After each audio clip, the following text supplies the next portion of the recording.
ହୋଲି ଦଶଧାଡ଼ି ଓଡ଼ିଆ ରଚନା। ହୋଲି ହେଉଛି ହିନ୍ଦୁମାନଙ୍କର ଏକ ପ୍ରସିଦ୍ଧ ଲୋକପ୍ରିୟ ପର୍ବ। ଏହି ପର୍ବ ରଙ୍ଗ ଓ ଆନନ୍ଦର ପର୍ବ ଅଟେ।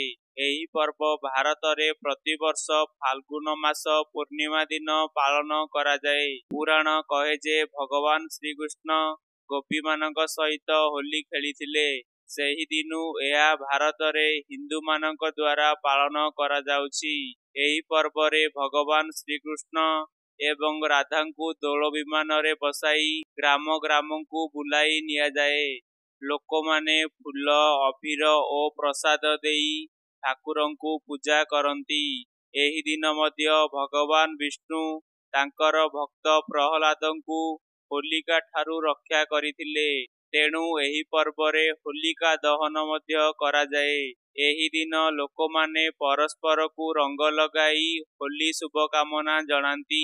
ହୋଲି ପର୍ବ ଶ୍ରୀମନ୍ଦିର, ମଥୁରା ଏବଂ ବୃନ୍ଦାବନରେ ମହା ଆନନ୍ଦରେ ପାଳନ କରାଯାଏ।